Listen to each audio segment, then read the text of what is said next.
భరద్వాజ ముని ఆశ్రమంలో వీళ్ళ నలుగురు ఉన్నారు, ఎక్కడికి పారిపోలేదు అని చెప్పారు. వెంటనే యుధాజిత్ ఏం చేశారంటే మళ్ళీ కొంత సైన్యాన్ని తీసుకుని ఆ భరద్వాజ ముని ఆశ్రమంలో ఉన్నటువంటి తల్లి కూతుళ్ళు ఇద్దరిని చంపేసేద్దామనేసి ఆశ్రమం దగ్గరికి వచ్చేసి అక్కడ ఆశ్రమానికి దగ్గరలో శృంగబేరపురం అనేటువంటి ఒక చిన్న బోయవాళ్ళు ఉండేటువంటి ఒక కూటమి, ఒక చిన్న సమూహం ఉంది. ఆ సమూహం దగ్గరికి వెళ్ళాడు. ఆ సమూహానికి అధిపతి దుర్దసుడు అనేటువంటి వాడితో మంతనాలు చేసి, నేను నీకు డబ్బు ఇస్తా, నీ రాజ్యంలో ఉన్నటువంటి సైన్యాన్ని కూడా నాకు పంపించు, నువ్వు భరద్వాజ మునికి బాగా తెలిసిన వాడివి గనక ఆయన దగ్గరికి వెళ్ళు, ఏదో ఒక మిషతో తల్లి కొడుకులు ఇద్దరు ఎవరైతే ఉన్నారో వాళ్ళని తీసుకుని నా దగ్గరికి తీసుకొస్తే మూడో కంటికి తెలియకుండా ఇద్దరిని హతమార్చి నేను వెళ్ళిపోతాను అని చెప్పారు. అలాగే బాగా ప్లాన్ చేసుకున్నారు, ఎట్లాగట్లా వాళ్ళని తీసుకొద్దాం అనుకున్నాడు. ఈ విషయం ముందే భరద్వాజ మునికి ద్రవ్య దృష్టితో తెలిసిపోయి ఏం చేశాడు, తనంతట తానుగా తన మునులతో పాటు అక్కడికి వచ్చి శృంగబేరపురానికి వచ్చి అక్కడ ఉన్నటువంటి దుర్దశులతో అలాగే యుధాజిత్తుతో గట్టిగా మాట్లాడాడు.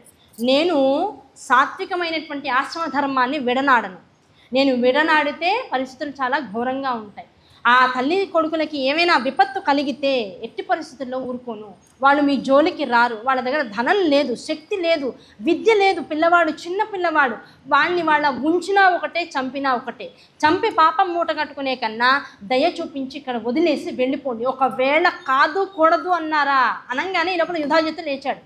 నా ఇష్టం, నా రాజవంశానికి చెందిన వాళ్ళు, నా మనోడికి రేపొద్దున ప్రాణహాని ఉంది వాళ్ళ వల్ల, నేను వస్తాను, చంపుతాను, ఏం చేస్తావో చూస్తాను అన్నాడు. వెంటనే కత్తి తీశాడు. వెంటనే భరద్వాజ ముని ఒకటే విషయం చెప్పాడు, ఇంకేం మాట్లా మునులు మహర్షుల యొక్క వచనాలు ఎలా ఉంటాయో జాగ్రత్తగా గమనించాలి. అయ్యా రాజా, నీకు కత్తి ఒక్కటే తీయడం తెలుసు, నాకు చాలా విషయాలు తెలుసు, ఉదాహరణకి నువ్వు కానీ నా ఆశ్రమంలో కాలు పెడితే నీ పరిస్థితి ఎలా ఉంటుందో తెలుసా? ఒకానొక నాడు విశ్వామిత్రుడు గాధిరాజుగా ఉన్నటువంటి రోజుల్లో వశిష్ఠుడి దగ్గరికి వెళ్ళి నందినీ ధేనువుని అపహరించి తీసుకుపోయే ప్రయత్నం చేశాడయ్యా, విశ్వామిత్రుల్లా చేసేస్తాను జాగ్రత్త అని చెప్పేసి వెళ్ళిపోయాడు. అంతే, మహర్షుల మాటలు మహర్షులకే తెలియాలి. విశ్వామిత్రుడి పరిస్థితి అయిపోతుంది, పరిస్థితి జాగ్రత్త, ఇంకా నాతో ఎక్కువ మాట్లాడగానే వెళ్ళిపోయాడు, ఇంకేం మాట్లాడలేదు ఆయన. ఈయనకు అర్థం కాల, విశ్వామిత్రుడు ఏమిటి, నన్ను రావద్దంటాడేమిటి, నందిని ఎవరు, ఇవన్నీ అడిగాడు. వెంటనే అక్కడ ఈ శృంగబేరపురాధీశుడు అనేటువంటి దుర్దశనుడు చెప్పాడు, నీకు తెలియదు భరద్వాజ ముని గురించి, నేను విషయం చెప్తా. ఆయన అన్న మాట కరెక్టు, ఆ పిల్లవాడి వల్ల నీకు ఎలాంటి అపాయం రాదు, వాడికి ఏం డబ్బు లేదు, వెనకాల సైన్యం లేదు, ఎవరు అండా దండా ఎవరు లేరు, నువ్వు వదిలినా ఒకటే వదలబోయినా ఒకటే. ఇంకోటి, విశ్వామిత్రుడితో పోల్చి నందిదేని గురించి మాట్లాడాడు. అంటే అర్థం ఏమిటి, ఒకానొకప్పుడు వశిష్ఠుల యొక్క ఆశ్రమం దగ్గరలోకి ఈ గాదిరాజుగా ఉన్నప్పుడు విశ్వామిత్రుడు తన సైన్యంతో వేటకి వెళ్ళి వేటలో అలసిపోయి ఆహారం నిమిత్తమై వశిష్ఠుల వారి యొక్క ఆశ్రమానికి వెళ్ళి ఆయన యొక్క పంచన 2 రోజులు ఉండాల్సినటువంటి అవసరం వచ్చి అంత నీరసం వచ్చేసింది వాళ్ళ సైన్యానికి అంతటికీ ఆయనతో పాటుగా. అక్కడికి వెళ్తే ఆయన పాపం ఆశ్రమంలో ఉన్నవాడు, ఇంత 100 మంది సైన్యం వచ్చారు, ఎలా పెడతాడా, కానీ ఏది పెడితే అది ముందు కాస్త తిని ఒక పూట పడుకుంటే మనకి రెస్ట్ వస్తుందనేటువంటి ఉద్దేశంతో ఈ గాదిరాజు అక్కడ ఉండిపోయాట. ఆయన తన ఆలోచనలకు విరుద్ధంగా ఇంతమంది 100 మంది సైనికులకి దాంతోపాటు ఉన్నటువంటి రాజుగారికి అంతే స్థాయిలో ఒక అరగంట లోపల విశేషమైనటువంటి పదార్థాలతో అన్నాన్ని వడ్డించాట. వద్దన్న ఇంకా తినమని విశేషంగా ఆదరాభిమానాలతో చూసుకున్నట్ట. అసలు అక్కడ జరిగినటువంటి ఆ విశేషమైనటువంటి ఆహారము, ఆ తిన్న మనస్సు, ఆ తృప్తి అసలు వీడికి అమితమైనటువంటి ఆనందాన్ని ఇచ్చినట్టు గాదిరాజుకి. ఇదంతా ఎక్కడి నుంచి వస్తుంది వశిష్ఠుడికి? ఒక ఆశ్రమంలో బతికేటువంటి మహర్షికి ఇంత శక్తి ఉండకూడదే అని 2 రోజుల పాటు అక్కడే ఉండి అంతా పరికించాట. ఈ శక్తి అంతా వశిష్ఠుల వారి దగ్గర ఉన్నటువంటి నందిని అనబడేటువంటి కామధేనువు యొక్క కుమార్తె యొక్క గొప్పతనం. ఆ కామధేనువు కుమార్తె అయినటువంటి ఈ నందిని ధేనువు ఏది అడిగితే దాన్ని నిమిషాల్లో వశిష్ఠుల వారికి అందజేస్తుంది. ఒకవేళ ఈ నందిని నా దగ్గరకు వస్తే అనే లోభం పుట్టింది. పుట్టి ఏం చేశాడు, వశిష్ఠుల వారి దగ్గరికి వెళ్ళి ముందు నెమ్మదిగా అడిగారు, వశిష్ఠ, నీ ధేనువుని చూసాను, చాలా ఆనందం కలిగింది, మీరు చేసినటువంటి అతిథి సత్కారాలు చాలా ఆనందాన్ని ఇచ్చాయి, ఇది మీ దగ్గర ఉండే కన్నా ఈ ధేనువు రాజుగా నా దగ్గర ఉంటే చాలా లోకానికి పనికి వస్తుంది కనుక నాకు ఇవ్వండి, దీని బదులు మీకు కోటాను కోట్ల ధేను సంతతిని అంతటినీ మీకు ఇస్తాను, ఆవుల్ని ఇస్తాను, పాడిని ఇస్తాను, దాంతోపాటు మీ ఆశ్రమాలను ఇంకా స్వర్ణమయమైనటువంటి ఆభరణాలతో నింపేస్తాను, అది ఇదని ఆశపెట్టాడు.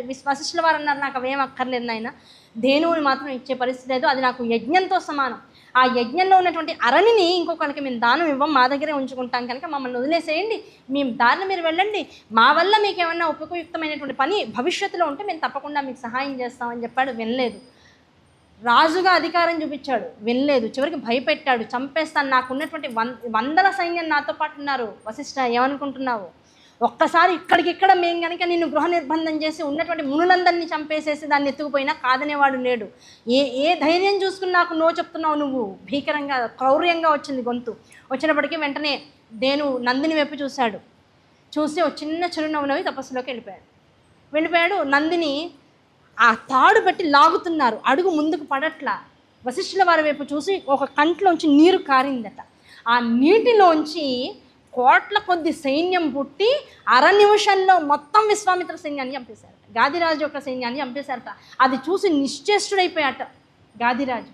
అయిపోయి చివరికి ఆ మిగతా వాళ్ళు కత్తులు మెడకాయ మీద పెట్టి కొన్ని కోట్ల మంది తను ఒక్కడిని సెంటర్ చేసి పెడితే వశిష్ఠ మహామునిని ఆర్తితో నాయన నన్ను రక్షించు అని అడిగాట. చివరికి అలాంటి పరిస్థితి వచ్చేప్పటికి ఆయన కళ్ళు తెరిచాడు. నీ ప్రాణాన్ని వదిలేస్తున్నాను, నాకు అక్కర్లేదు నీ ప్రాణం అంటే. దాన్ని మించి అవమానం రాజుకి ఇంకేముంది? సర్వసంగ పరిత్యాగి, మొత్తం రాజ్యాన్ని అంతటిని వదిలేశాడు. వచ్చాడు, ఆయన ఎదురుకుండా ఒక ఆశ్రమాన్ని నిర్మించుకున్నాడు. నన్ను మహర్షి అనేదాకా నేను తపస్సు చేస్తానన్నాడు. రకరకాల ప్రలోభాల్లోకి వెళ్ళాడు. ఏం చేసినా సరే మహర్షి అవ్వలేకపోయాడు. అంతకు మించి తపస్సు చేశాడు. చివరికి కొన్నేళ్ల పాటు, కొన్ని వేల సంవత్సరాల పాటు కృషి చేసి విశ్వామిత్రుడు బ్రహ్మర్షి అనేటువంటి మాటని ఎప్పటికో అనిపించుకోగలిగాడు.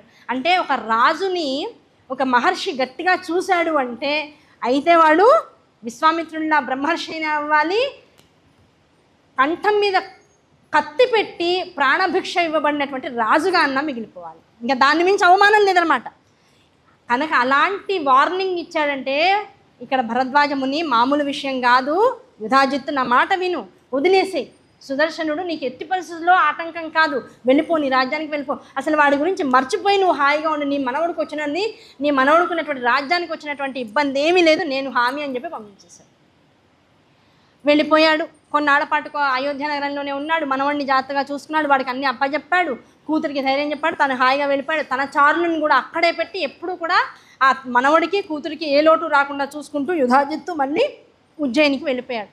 ఈ లోపల ఇక్కడ భరద్వాజముని ఆశ్రమంలో కథలోకి వస్తే అక్కడ ఉన్నటువంటి సుదర్శనుడు తోటి ముని బాలకులందరితో పాటు కూర్చుని విద్యాభ్యాసాలు నేర్చుకుంటున్నాడు. తెలివిగల పిల్లవాడే, కాస్త slow and steady wins the race type పిల్లాడు. గబుక్కున మాట్లాడు, పెద్ద ఆటలేం ఆడు. ఆ పిల్లవాడిని కంటికి రెప్పలా చూసుకుంటూ ఉంటాడు విల్లంబుడు అనేటువంటి వాడు. మనోరమ యొక్క ఆంతరంగిక మంత్రి ఆయన. ఎప్పుడూ ఆ పిల్లవాడిని వదలకుండా, ఆ పిల్లవాడు కొట్టినా, ఏం చేసినా, ఎలా ఉన్నా, ఆ పిల్లవాడికి అన్నం తినిపిస్తున్నా, ఇంకోటి చేస్తున్నా, ఎప్పుడు పిల్లవాడు వెనకాలే ఉంటూ ఉంటాడు.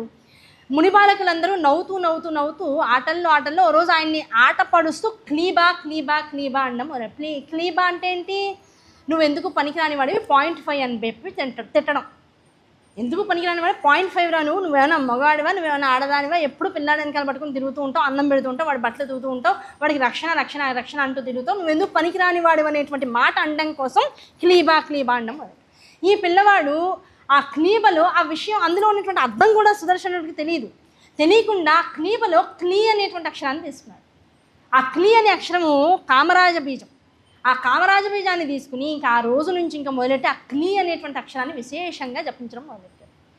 ఎంత జపించడం మొదలెట్టాడంటే ఆ క్లీ అనేటువంటి బీజాక్షరాన్ని పలుకుతున్న రోజు నుంచి విద్యాబుద్ధులు గ్రహించడంలో అమితమైనటువంటి ప్రజ్ఞని చూపడం మొదలెట్టాడు. గురువుగారు ఏ విద్య నేర్పిస్తే ఆ విద్యని చెప్పిన మరుక్షణంలో గ్రహించగలుగుతున్నాడు. ఇదివరకు ఉన్నటువంటి మందకొడితనం తగ్గిపోయింది. పిల్లవాడు ఉత్సాహంగా ఉన్నాడు, అమితమైనటువంటి పరాక్రమంతుడుగా తయారవుతున్నాడు. శరీర దారుఢ్యం పెరుగుతోంది, మానసిక చైతన్యం వృద్ధి చెందుతోంది. పిల్లవాడు చక్కగా మొహంలోంచి కళ ఉట్టి పడుతోంది. ఎవరు చూసినా పిల్లవాడిని చూడగానే అబ్బా ఎంత చక్కగా ఉన్నాడో, వీడిని చూస్తే మనస్సు ఆనందిస్తోంది అనేటువంటి స్థితిలోకి వెళ్తున్నారు. అలా పెరుగుతున్నాడు సుదర్శనుడు. విషయం ఏంటనేది ఎవరికి తెలియదు. ఆ బీజాక్షరాన్ని పట్టుకుని విశేషంగా జపిస్తూ ఉన్నాడు. యుక్త వయసు వచ్చింది. ఆ యుక్త వయసు వచ్చేటప్పటికల్లా వాడిలో ఉన్నటువంటి ప్రజ్ఞాపాఠవాలు ఎంత గొప్పగా ఉన్నాయంటే, అమ్మ ఎంత ఆనందించిందంటే, ఒకరోజు గురువుగారికి కావాల్సినటువంటి హోమద్రవ్యాలన్నింటినీ సంపాదించుకోవడం కోసం నదీ తీరానికి వస్తే, ఆ నదీ తీరంలోంచి ఒక అదృశ్యమైనటువంటి స్వరూపం బయటికి వచ్చి ఒక అద్భుతమైనటువంటి ధనస్సుని, బిల్లంబుల్ని, దాంతోపాటు ఒక వజ్రమణి మకుటమైనటువంటి ఒక పైన వేసుకుని యుద్ధాల్లో తను రక్షించుకోవడానికి వేసుకునేటువంటి ఒక వజ్ర కవచాన్ని ఆ సుదర్శనుడికి ఇచ్చి, నాయన ఇవన్నీ నీ దగ్గర ఉంచు, జగదంబిక పరమేశ్వరి అనుగ్రహించి నా కలలో వచ్చి చెబితే ఈ నదీ తల్లి యొక్క కుమార్తెని నేను వచ్చి నీకు ఇవన్నీ కూడా అందజేస్తున్నాను, ఆ తల్లి అనుగ్రహం నీ మీద అపారంగా ఉంది, ఎందుకనే విషయం నాకు తెలియదు, కనుక ఇవన్నీ జాగ్రత్త చేసుకొని నీకు రోజుకు ఉపయోగిస్తాయి అని ఆ తల్లి చెప్పమంది అని చెప్పి అన్నీ ఇచ్చేసి వెళ్ళిపోయింది.